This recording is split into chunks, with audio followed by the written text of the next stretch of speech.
Bienvenue dans Sans Interdit, le podcast qui libère ta magie. Je suis Flora, coach spirituel, et je t'aide à sortir de la matrice, à surmonter ton sentiment de décalage pour retrouver une vie alignée avec toi-même grâce à tes talents intuitifs. Tous les vendredis, seul ou avec une invitée, je vais te parler de spiritualité ancrée et décomplexée, avec des expérimentations, des histoires, des outils et des explorations du monde spirituel. Je t'invite à retrouver ce qui est le plus précieux, ta vérité. Bonne écoute! Bienvenue dans Sans Interdit, le podcast qui révèle ta magie. Je suis Flora, ton hôtesse, et je suis ravie de te retrouver pour ce nouvel épisode. Aujourd'hui, on va parler quand même d'un de mes sujets préférés. Non, pas le human design, non, pas l'astrologie et pas le tricot non plus, et pas mes animaux. Bref, on va quand même parler d'un truc qui me passionne, c'est l'intuition. C'est l'intuition, et l'intuition, comment est-ce qu'elle se manifeste, comment est-ce qu'elle nous guide, et comment, en fait, parfois, je comprends pas, mon intuition, elle s'est trompée. Alors, est-ce que c'est vraiment ton intuition qui s'est trompée? Est-ce que c'est autre chose? C'est tout l'objet de cet épisode. Donc, il faut vraiment comprendre que l'intuition n'est pas infaillible. Et oui, parce qu'on met derrière l'intuition plein de trucs qui en fait ne sont pas de l'intuition. Ah, allez, banger, aïe, ouch, ça me fait mal. Là, je fais l'andouille, bref. L'intuition, c'est vraiment un truc à la mode, on en parle partout dans le milieu spirituel, surtout, en dev perso, développement spirituel, etc. C'est vraiment... Tu vois, pour moi, il y a vraiment cette dichotomie du monde entre l'hyper-rationalité tu fais bouillir de l'eau, t'as de l'eau qui bout, quoi. Enfin, il est bizarre mon exemple. Mais l'hyper-rationalité tu fais une action, t'as telle conséquence, et l'hyper-mysticisme, j'exagère un peu en le disant comme ça, mais l'hyper-mysticisme oui, non mais moi je me laisse guider, je suis dans mon féminin, tu comprends. Et parfois, je trouve qu'on a du mal à communiquer par rapport à tout ça, on a du mal à faire entendre de la nuance. Tu sais, si tu écoutes régulièrement le podcast, tu sais que j'ai beau être une râleuse, je suis quelqu'un qui apprécie la nuance. Et donc, dans la non-nuance, on va te dire qu'il faut écouter ton intuition, ce que tu comprends, elle va jamais te tromper. Sauf qu'en fait, on ne sait pas toujours écouter notre intuition. Oups! Et que c'est pas toujours notre intuition qu'on écoute. Donc c'est l'objet de cet épisode de podcast, je me répète, mais on commence. Donc pour moi, en fait, le gros problème, c'est que parfois on se convainc d'écouter notre intuition alors qu'en fait, ce sont nos biais cognitifs, la la la la. Et oui, parce que l'intuition, ça va être une perception directe, qui va être rapide, qui va avoir aucune logique. Je pourrais te donner plein d'exemples. Bon, il y a des exemples, c'est pas vraiment de l'intuition, là pour le coup ça a été du téléguidage, mais bon. Mais c'est vraiment quelque chose en fait que tu mets pas en cause, tu remets pas en question, c'est juste boum, c'est là que je dois aller. Ou tu sais, par exemple ce moment où tu es en route, tu sais où tu dois aller, tu connais les différents chemins, et puis tu as ton chemin habituel. Tu as ton chemin habituel, tu prends tout le temps le même, tout ça, et puis subitement, t'es à un croisement et tu te dis « Ah non, finalement, non, j'ai envie de prendre l'autre chemin. » Et tu sais, tu peux pas l'expliquer, tu peux pas argumenter, dire « Oui, mais tu comprends, c'est parce que je dois aller faire telle course à tel endroit, tel machin, tel bidule. » Non, c'est juste que je sais pas pourquoi, mais j'ai envie d'aller là. J'ai envie de passer par là. Et puis une fois que tu arrives à destination, tu entends que en réalité il y avait eu un accident sur la route que tu prends habituellement, par exemple. Ça arrive, ça m'arrive aussi. C'est de l'intuition. C'est de l'intuition pure. Que tu la reçoives, peu importe la façon dont elle arrive. Parce que moi j'aime bien les gens qui disent « Ouais, non mais tu comprends, moi je suis voyant sans support, moi je suis clair conscient, clair connaissant, clair sentient, clair on s'en bat les couilles en fait, on s'en fout. » Je vais te faire un quick tip qui n'était pas prévu, mais en t'enfermant dans des cases, tu t'empêches de sentir le reste. c'est complètement con. Voilà, c'est juste ce que j'ai à dire. Moi, je me suis jamais qualifiée comme étant clairvoyante, clairconnaissante, clairsentiente, claire machin chose, parce qu'en fait, je m'en fous. Pour moi, le principal, c'est de recevoir l'information. Voilà. C'est juste de recevoir l'information. Et je vais la recevoir justement parce que je ne me suis jamais enfermée dans une case, mais je vais la recevoir d'une manière extrêmement variée. Donc ne t'enferme pas dans une case, ne t'attends pas à recevoir un truc hyper précis, genre, mais ça peut arriver aussi, hein, c'est pas ce que je dis. Ça peut arriver, ça m'arrive très régulièrement d'avoir des informations ultra précises, mais ce que je veux dire, c'est que plus tu as d'attentes, plus ça cause de la friction, plus c'est difficile.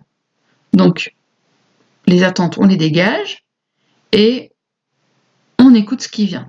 Et donc, l'intuition, ça va être une perception, comme je disais, qui est directe, rapide, sans qu'on puisse raisonner. Alors, quelqu'un avec un esprit scientifique, quand je reprends l'exemple du non, finalement, je vais prendre tel autre chemin pour aller au même endroit, quelqu'un avec un esprit peut-être un peu scientifique pourrait dire oui, mais peut-être que tu as capté des microsignaux, peut-être qu'en fait, ton subconscient a entendu qu'il y avait des travaux sur la route machin chose. Peut-être. Mais tu sais quoi? En fait, je suis pas là pour débattre, très clairement. Je suis pas là pour débattre, je suis pas là pour prouver. J'informe. Voilà, je préfère le dire vraiment clairement. Moi, j'informe, je transmets des informations, je transmets mes propres expériences. À aucun moment, je te dis que ce que je dis est absolument indéboulonnable. C'est pas mon propos et c'est pas mon but. En fait, moi, j'ai pas le time. Tu sais, d'essayer de prouver ce que je vois, d'essayer de prouver ce que j'entends, d'essayer de prouver ce que je perçois, d'essayer de prouver mes expériences. Mais tu sais quoi, tu me crois pas? Ben, passe ton chemin. Bref. Donc, l'intuition, on a vu un peu ce que c'était, on en a un petit peu parlé, je t'en ai un peu parlé. Mais le problème, c'est qu'on a aussi des biais cognitifs. Et les biais cognitifs, c'est quoi? Ce sont des raccourcis mentaux qui sont très souvent inconscients, mais qui vont déformer la réalité. Et en fait, l'opposition, elle vient là. Entre l'intuition qui est une forme de sagesse intérieure et les biais qui sont une distorsion mentale.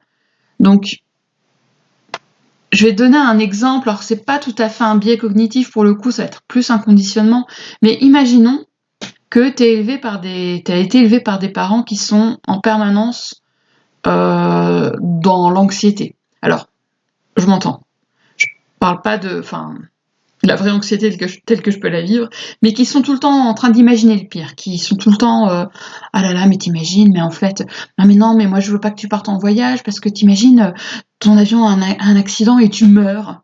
Mais je connais des gens comme ça. Ah non, mais je vais te donner un exemple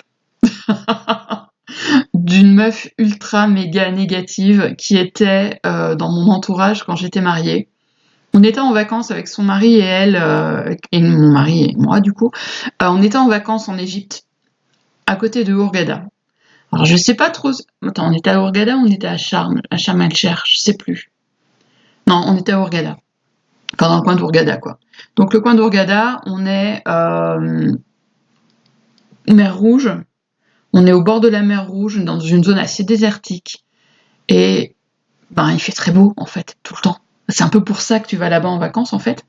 Et à chaque fois qu'elle apercevait un nuage, du genre ce que mon grand-père appelait les nuages de beau temps, tu sais, les nuages de très haute altitude qui sont tout fins, qui font même pas d'ombre tellement ils sont hauts, à chaque fois qu'elle apercevait un nuage, elle était là. Et je te jure, c'était systématique. Ah non, mais encore celui-là, il va nous tomber sur la gueule. Ah non, il n'y avait pas d'humour dans ce qu'elle disait. Elle se convainquait qu'il allait nous pleuvoir dessus. On était en Égypte en juin, bordel. L'Égypte en juin, je pense qu'ils seraient contents d'avoir de la flotte, mais en l'occurrence, il n'y en avait pas. Et c'est vraiment typiquement ce genre de personne, tu vois, qui voit tout le temps tout en noir. Ah non, mais je suis sûre que l'avion il va avoir trop de retard. Ah, mais je suis sûre il va pleuvoir. T'imagines ce grand ciel bleu incroyable, il fait 35, il y a un peu de vent, mais pas trop. Enfin, t'as un nuage de très haute altitude, tout petit, et même pas des bribes, on dirait. des petits débris de glace très jolis en plus. Et t'as l'autre dinde là, ah mais il va nous tomber dessus. Mais ferme ta bouche, oh putain. Donc ça, tu vois, c'est vraiment le genre de personnes ultra négatives et qui vont être drivées, ben justement par tout ce qu'elles ont emmagasiné de négativité, mais en fait tout ce qu'elles ont emmagasiné de peur. Et tu vois, faire la distinction entre l'intuition et les biais, ça demande du taf. Vraiment, ça demande du taf. Parce que le truc, c'est que les deux peuvent presque avoir la même saveur, je vais te dire. Et donc, sans prendre de recul, sans travailler non plus sur ton propre état d'esprit, ça peut être hyper compliqué d'écouter ton intuition et de te laisser guider par elle. Donc les pièges classiques qui vont te faire croire que c'est ton intuition alors que c'en est pas. La peur. La peur déguisée en intuition. Non, mais je crois qu'il faut pas que j'y aille. Ça peut être très moi, tu vois, parce que bon, avec l'anxiété sociale, tout ça. Non, mais je sens qu'il faut pas que je le fasse. Alors qu'en réalité, en fait, on a peur. On a peur d'aller rencontrer de nouvelles personnes. On a peur de faire une action qui nous sort de notre zone de confort. Parce que la zone de confort, on la connaît bien, hein, c'est la zone qu'on connaît, même si on n'est pas bien dedans. Ça peut être aussi le mental déguisé en intuition. Non, mais je pense que ce projet, c'est pas pour moi. Alors qu'en réalité, t'es juste bouffé par ton syndrome de l'imposteur. Alors, je te jette pas la pierre, hein, parce que syndrome de l'imposteur x 15 millions, hein, on se connaît, on se sait, mais tu peux être tout simplement, tu peux t'empêcher toi-même, tu peux t'auto-saboter, tout simplement parce que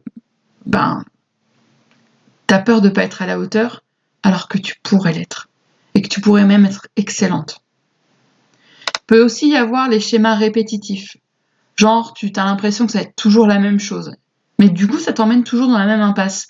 Imagine, moi j'avais une copine comme ça qui avait le chic pour trouver de mauvais mecs, on s'entend en mauvais mecs, mais des gars un peu des connards, mais parce qu'en fait elle, pour le coup elle avait pas travaillé crotte de bique, la colle du dentier, tout ça. Elle travaillait pas du tout sur elle, et en fait, elle ne tirait.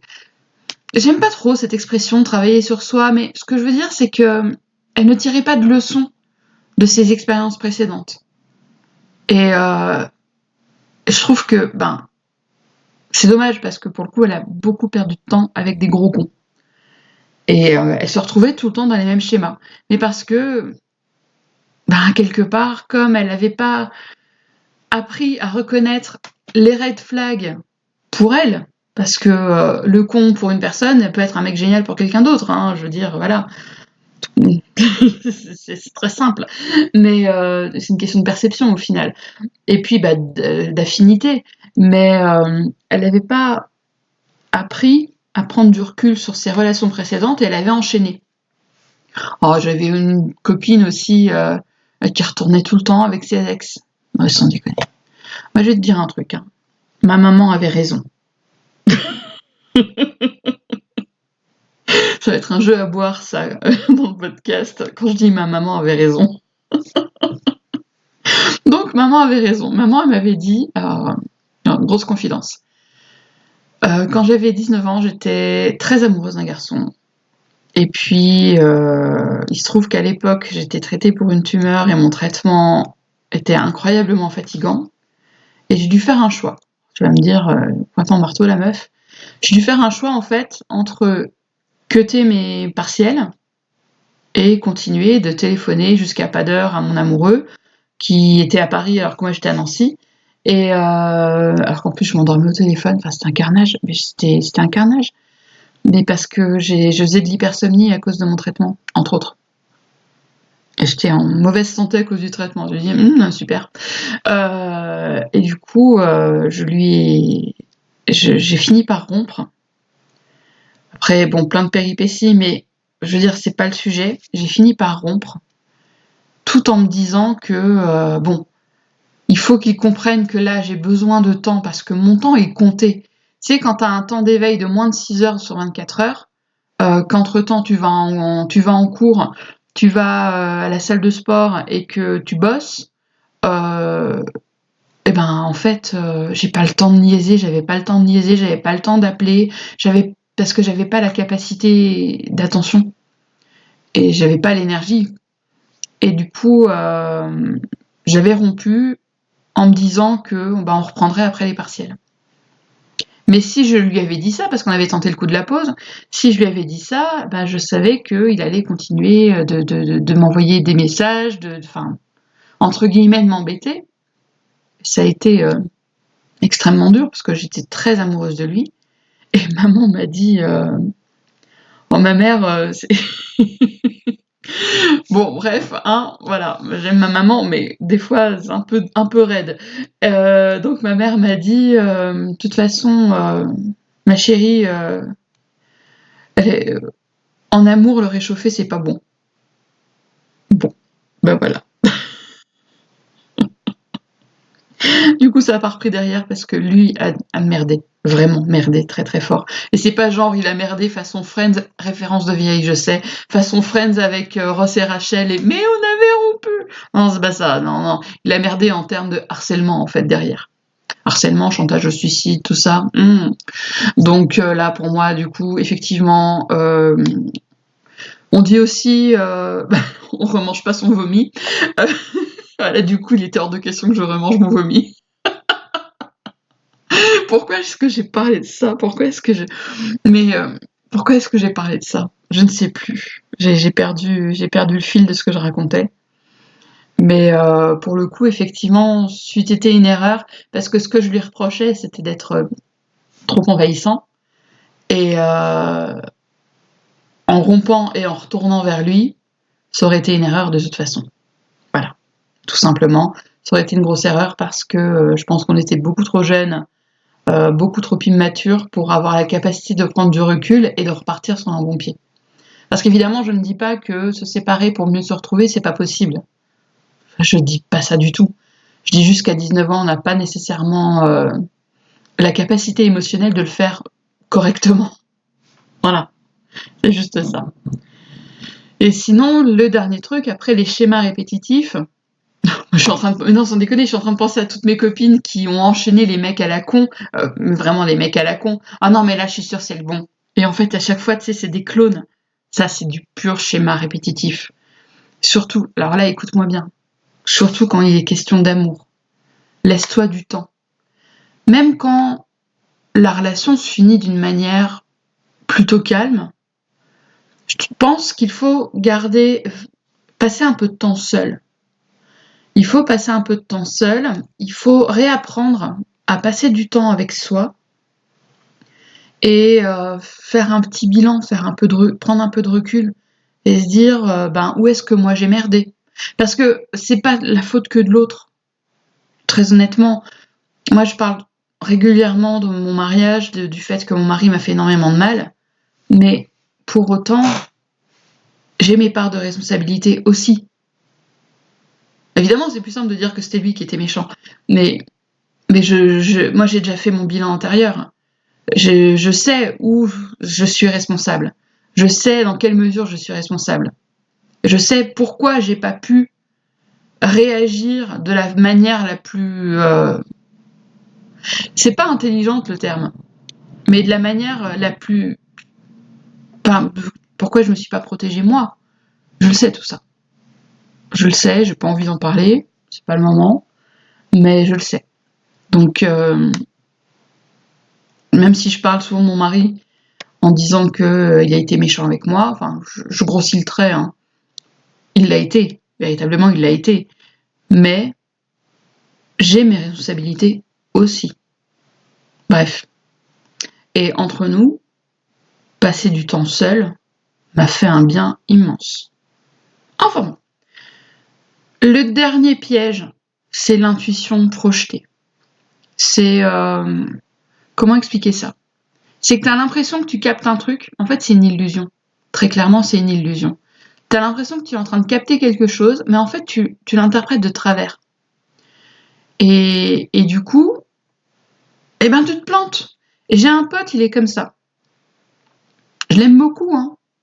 Alors, je sais pas, je vais faire un raccourci astrologie, mais il a une conjonction Neptune-Soleil dans son thème.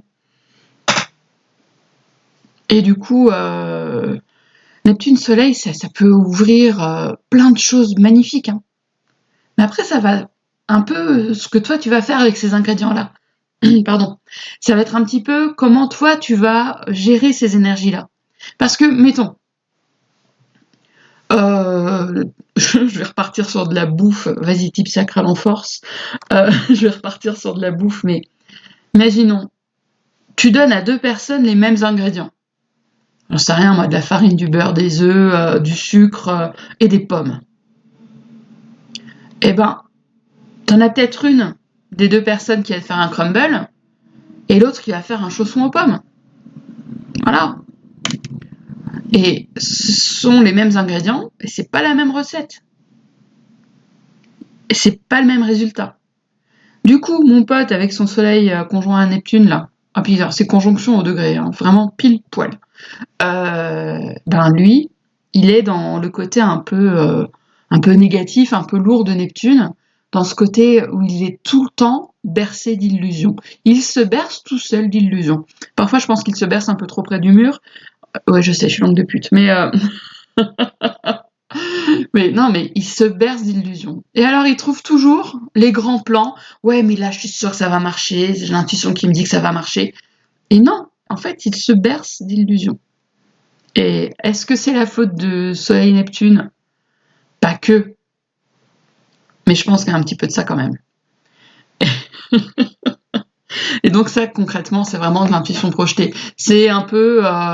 oh, mon ex-mari avait un collègue de travail, alors ça remonte à presque 20 ans là. Il avait un ex-collègue de travail, oui, ex-mari, ex-collègue, enfin bref, on s'en fout. Les deux sont des ex. Bref, il avait un collègue de travail, c'était... Alors t'as Huggy les bons tuyaux et t'as Huggy les mauvais tuyaux. Lui, c'était Huggy les mauvais tuyaux, tout le temps. Ah non, mais là, c'est imparable. Là, ça va réussir. Là, tu sais quoi, j'ai mis 10 000 euros dedans. On venait de passer à l'euro en plus. Je vais mettre 10 000 euros dedans. Tu vas voir, j'en récupérer 100 000. Et puis toi, tu vas. Ça va tellement te faire chier. Ça va me faire trop plaisir. Enfin, tu vois, un truc comme ça. C'est le gars, grosse gueule, quoi. Grande gueule. Et tout le temps. Il perdait son pognon en permanence parce qu'il faisait tout le temps des choix, mais complètement débiles. Mais il se sentait guidé, tu vois. Il se sentait guidé, soutenu. Ouais, apparemment, il était soutenu pour faire de la merde. Bref. Passons quand même un petit peu à la résolution des problèmes, parce qu'au final, je vais te dire, même moi, je suis pas parfaite, hein, on est d'accord. Mais même moi, je me laisse driver par ma peur. Même moi, je me laisse driver par mon mental. Même moi, je me laisse driver par des schémas répétitifs. Et même moi, je fais des projections. Même moi, je projette des trucs et je me vautre parce qu'en fait, je suis dans mes illusions. Donc, même quand tu es aguerri, même quand ton intuition, c'est un petit peu comment dire, c'est un peu ton gagne-pain, ça arrive de se planter. Je me plante plus pour moi, j'avoue, hein, que pour les autres, mais ça arrive de se planter, très concrètement. Mais il y a des techniques, il y a des choses à faire si tu as envie de cultiver une intuition qui va être plus fiable. Déjà, d'une part, pour moi, ça va être de revenir dans ton corps. Alors, en Human Design, je parle surtout pour les personnes qu'on dit avoir une autorité splénique. L'autorité splénique, c'est le centre splénique, c'est ce qu'on appelle le centre de l'intuition. Alors, on va se mettre d'accord tout de suite. S'il est défini, ça ne veut pas dire que tu as plus d'intuition. S'il n'est pas défini, ça ne veut pas dire que tu n'as pas d'intuition. Je vais redonner l'exemple de mon père. Mon père, centre splénique non défini. C'est un sorcier. Voilà.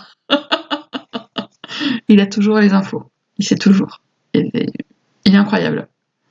Donc, bon, on sort des idées préconçues ouais, alors, parce que moi je l'ai entendu ça. Non, mais tu comprends, moi j'ai un centre splénique défini, ça veut dire que je suis hyper intuitive.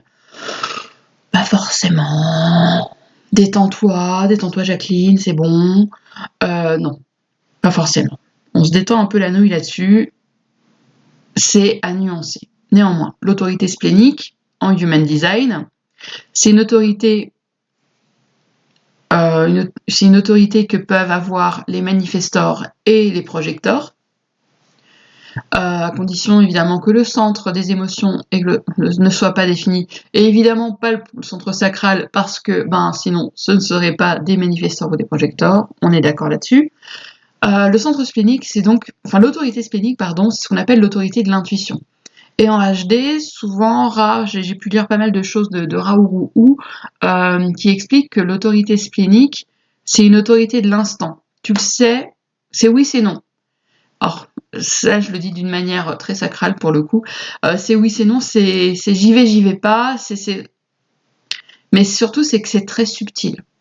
C'est vraiment une information qui arrive de manière très subtile parce que, de ce que j'ai pu lire, en Human Design, j'ai pas une autorité splénique, donc voilà.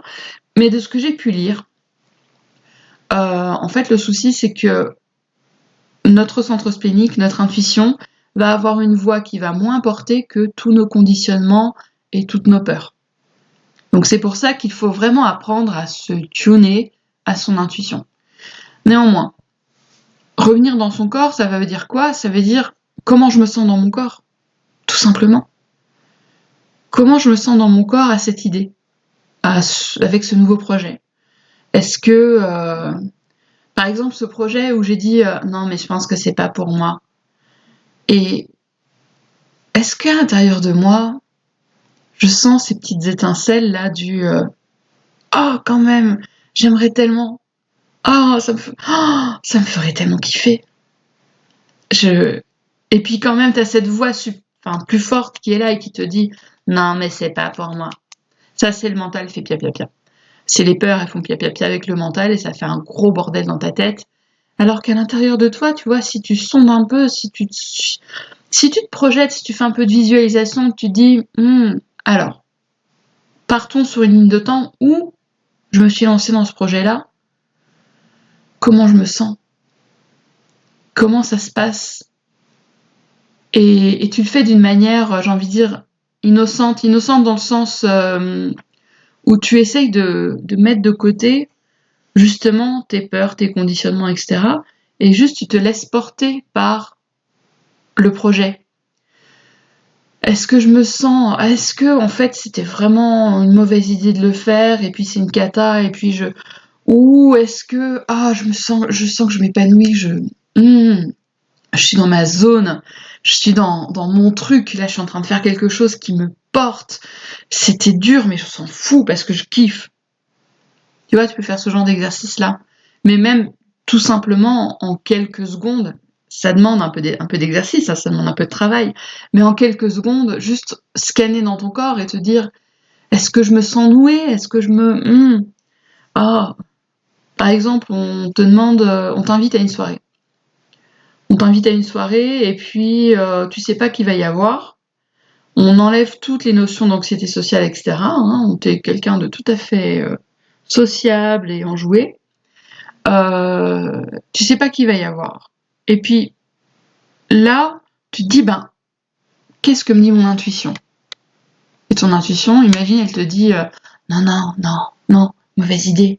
Non, mais t'avais prévu ta soirée tricot et Miss Marple. Non, reste à la maison. Fais des câlins à tes chats. Et puis, scanne en dedans. Scanne à l'intérieur de toi. Comment tu te sens par rapport à l'idée de cette soirée? Comment tu te sens tu vas avoir des gens que t'aimes bien, tu vas rencontrer de nouvelles personnes et tu kiffes rencontrer de nouvelles personnes. Tant pis, la soirée Miss Marple. Voilà.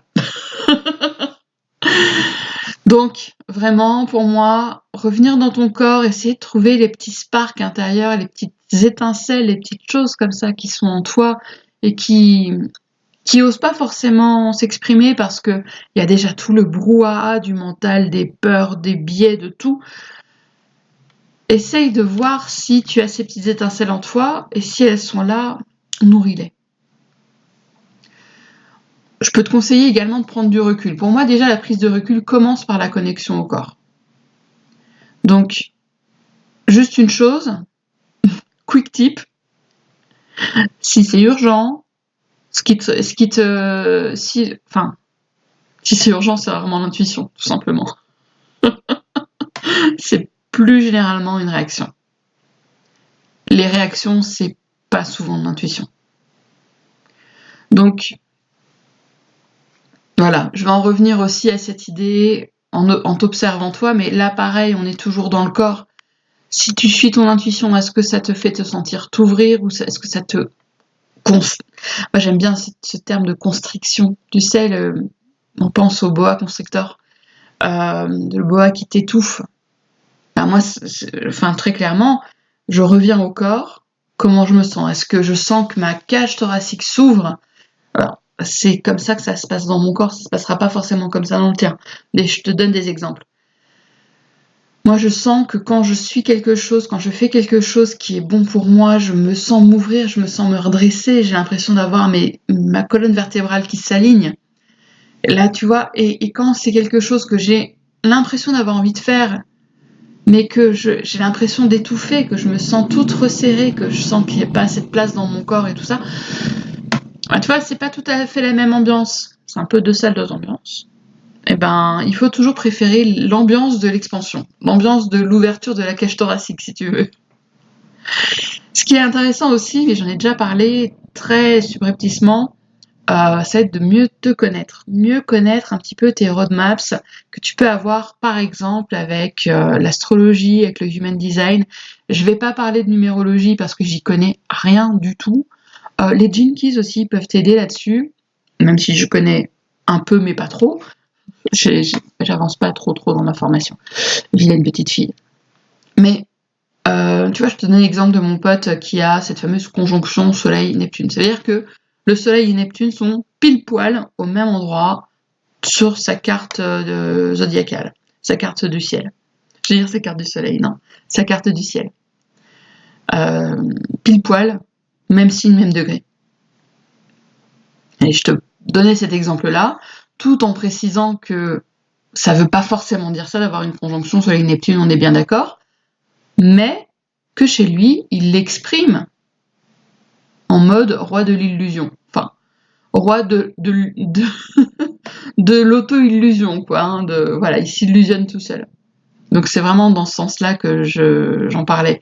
Mais en human design, j'ai évoqué l'autorité splénique, mais c'est pas parce que t'as pas une autorité splénique que tu n'as pas d'intuition. Je trouve que dans ce qu'on explique, par exemple, de l'autorité sacrale, avec les générateurs et les manifesting générateurs qui ont le centre sacral défini,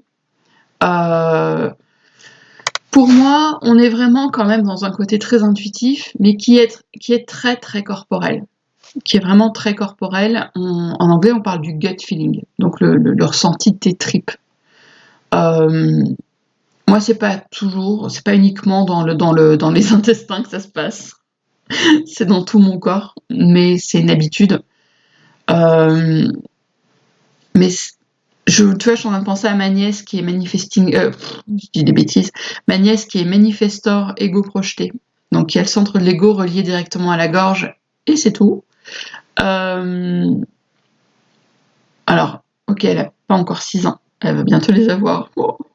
Elle va bientôt avoir 6 ans, mais elle les a pas encore. Mais ça n'empêche que... Enfin, elle a tout le potentiel pour être intuitive, à condition d'écouter son intuition. Parce que finalement, et là, c'est là que ça va être très intéressant en HD, ça va être d'observer les conditionnements. Donc, donc ça va être vraiment dans ta charte. Hein. Les conditionnements, ce qui te conditionne, ça va vraiment être dans ta charte. Mais ce que je veux dire, qu'est-ce que ça signifie? Ça va être ces surcouches qui ne sont pas toi et qui t'empêchent d'être toi. Par exemple, moi j'ai le centre des émotions qui n'est pas défini. C'est un gros centre de conditionnement pour moi. Le centre de l'ego aussi qui n'est pas défini dans ma charte. C'est également, en fait, le premier centre de conditionnement, c'est le centre de l'ego, puis le plexus. Et le centre de l'ego, par exemple, c'est ce qui me fait me sentir pas assez. C'est ce qui me fait avoir du mal à définir des tarifs. Ça fait partie de couches de conditionnement qui sont en moi. C'est ce qui me fait douter de ma valeur. C'est ce qui me fait vouloir prouver ma valeur aussi. Tout ça, c'est lié au centre de l'ego non défini dans mon thème. C'est du conditionnement. Alors le conditionnement, il va venir pas uniquement de ce centre qui n'est pas coloré, ça vient aussi de mon éducation, ça vient de la société, ça vient de mes traumas, etc. Mais ça fait partie de ce qu'on appelle les conditionnements en Human Design. Mais vraiment, pour moi, ce qui est très important, c'est de te connecter à ton corps. Et une chose dont je n'ai pas encore parlé, c'est prendre soin de ton système nerveux. Voilà. Alors, je vais te raconter une anecdote pas très rigolote. J'ai fait un shutdown en faisant les courses il y a 15 jours. Alors, je suis neurodivergente, pas encore diagnostiquée. Alors, j'ai reçu un bilan de douance il y a 2 ans déjà, qui me dit HPI, enfin au potentiel intellectuel, hypersensible et au potentiel émotionnel, un truc comme ça. Mais il est possible qu'en réalité ce soit une forme de masking et je masque énormément et que ce soit une forme d'autisme. En tout cas, dans mes réactions, dans mon hypersensibilité et ma sensibilité à la stimulation extérieure, disons que il est quand même possible que j'ai des troubles du spectre de l'autisme. Voilà. Bref, ce n'est pas un coming out, je ne suis pas diagnostiquée officiellement. Donc, c'est une recherche. Néanmoins, j'ai eu un shutdown il y a 10 jours, en faisant les courses. En gros, j'étais tellement stimulée, trop de lumière, trop de gens, pas les mêmes gens, trop de mouvements, c'était trop pour moi. J'étais à 2 doigts de m'effondrer en larmes. Ça aurait été un meltdown, en l'occurrence. Mais en fait, mon système nerveux est parti en friche, quoi. Et mon cerveau s'est éteint. Mon cerveau s'est éteint. J'ai essayé de compenser en mettant, du coup, sur les oreilles, j'ai écouté en boucle un vocal d'une amie. D'habitude, j'ai toujours juste un écouteur parce que comme ça, j'écoute, je me focalise sur ce que j'écoute, mais j'entends quand même si on arrive derrière moi. Enfin voilà. Là, c'était pas capable. J'étais pas capable. Donc j'avais mes 2 écouteurs sur les oreilles et j'étais un zombie. Clairement, j'étais un zombie. Mon système nerveux en PLS. Mais là, tu vois, c'était il y a presque 15 jours. J'ai toujours pas récupéré mon système nerveux, hein, très honnêtement. Je me sens toujours hyper stimulée, je m'isole énormément, je passe beaucoup de temps avec mes chiennes, je regarde en boucle des séries avec des gens qui mangent des gens. Non, j'ai pas repris Hannibal parce que je suis pas à ce niveau-là, mais là je mixe entre Bones et Esprit criminel parce que ça me détend.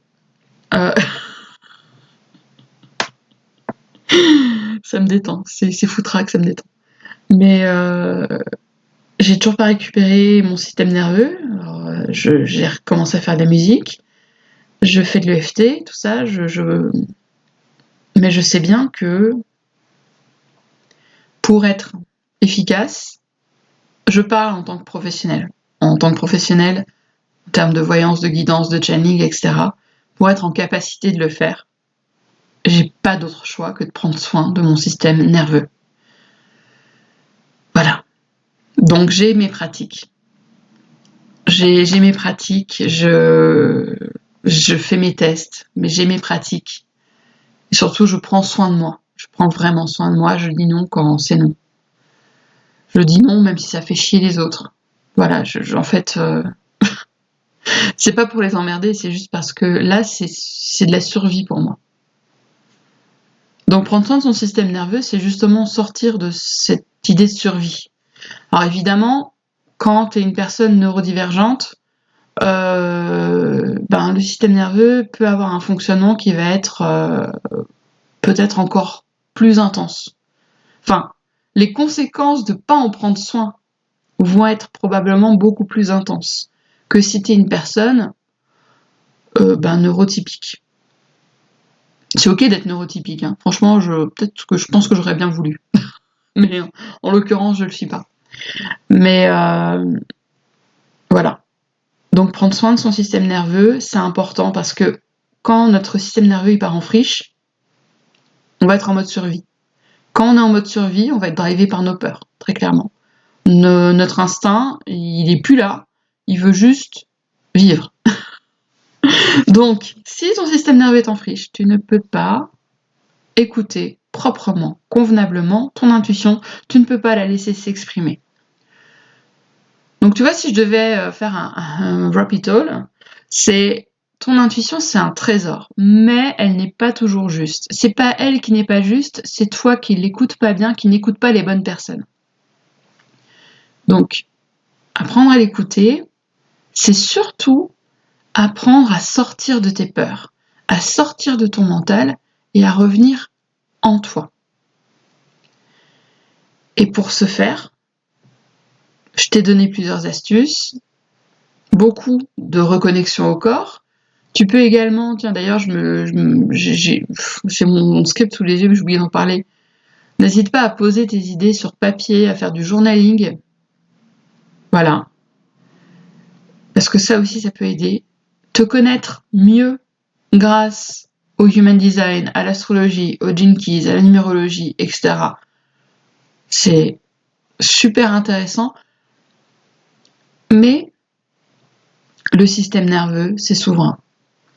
Et du coup, pour ton système nerveux, sache-le, je vais proposer des ateliers de libération émotionnelle. Ils seront thématiques, ils seront à petit prix. Et le but de ces ateliers de libération émotionnelle, ça va être de t'aider à cultiver ta clarté intérieure. Si tu as envie de me rejoindre, je t'invite à t'inscrire sur la liste d'attente. Parce qu'il n'y a pas encore de date. J'ai pas encore créé le planning parce que j'ai l'intention d'en faire plusieurs. Ce que je sais quand même, c'est que ce sera vraiment un petit prix. Ce sera en dessous de 30 €. En dessous de 30 € l'atelier collectif. Et on va prendre soin de notre système nerveux tout ensemble. Voilà. Donc, inscris-toi sur la liste d'attente. Tu as le lien dans la description. Et je te remercie de m'avoir écouté. Je pensais pas faire aussi long. Le nom d'une pipe, je suis trop bavarde. Merci de m'avoir écouté. On se retrouve la semaine prochaine pour un nouvel épisode. À bientôt.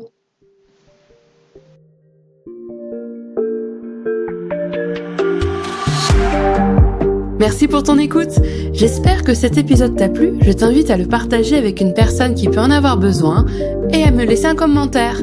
Tu peux me retrouver en dehors du podcast pour échanger avec moi sur mon site, sur Instagram ou encore par email. Les infos sont en description de l'épisode. On se retrouve la semaine prochaine pour un nouvel épisode de Sens Interdits. À très vite!